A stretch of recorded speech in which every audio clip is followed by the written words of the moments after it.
श्री नामदेव जी महाराज भगवान के साथ खेलते थे, भगवान के साथ खाते थे, भगवान से बातचीत करते थे।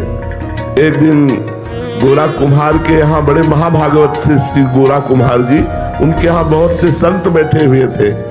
तो श्री मुक्ताबाई जी वो मटकी थापने की चाट जो होती है उसे उठाई और कहा, काका देखो इन मटकियों में कौन सी पक्की मटकी है और कौन सी कच्ची है। तो उन्होंने मुस्कुराकर स्वीकृति दे दी। तो हर संत की खोपड़ी में ऐसे मारती, तो जो और संत थे मुस्कुरा दिए। जब नामदेव जी के मारा तो उनका ये क्या है, क्यों मारा?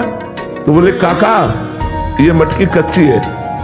नामदेव जी सारी सभा में, संतों की सभा में कच्चे साबित कर दिए गए, सब हंस दिए। नामदेव जी को अच्छा नहीं लगा, वो सीधे गए विट्ठल भगवान से बात की। बोले, मैं कच्चा हूं? तो भगवान ने कहा, हाँ तुम कच्चे हो। बोले, क्यों? सब पकाई तो आपसे मिलने की होती है, जब मैं आपसे मिल गया तो किस बात का कच्चा? बोले, तुमने गुरु नहीं किया। बोले, गुरु करने का फल होता है भगवत प्राप्ति, और वो आप हमें प्राप्त है तो गुरु की जरूरत क्या? बोले, यही कच्चाई है। तो बोले, आप ही बताओ मैं किसको गुरु बनाऊं? तो बोले, जाओ इस जंगल में एक शंकर जी के मंदिर में संत पड़े हुए हैं, मंदिर के अंदर, उनको जाकर के गुरु बनाओ। विशोबा खेचर जी वहां गए तो देखा वो शंकर जी की जो पिंडी होती है उस पे वो पैर रखे थे और देहरी पे सर रखे थे। तो नामदेव जी ने देखा कि इनको गुरु बनाए जो एक आस्तिक भी नहीं है। उन्होंने कहा, बाबा ये अपने पैर हटाओ, शंकर जी के ऊपर पैर रखे हो।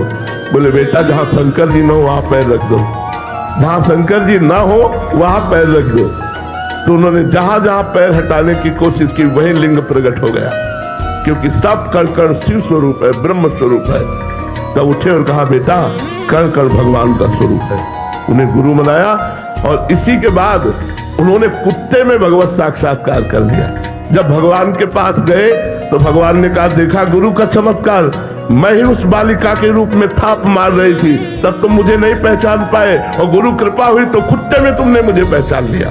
तो गुरु के बिना भगवत साक्षात्कार करना असंभव है। कोई भी हो, कहीं भी हो, गुरु बिनु भव निधि तरिय न कोई, चाहे शिव विरंच सम होई।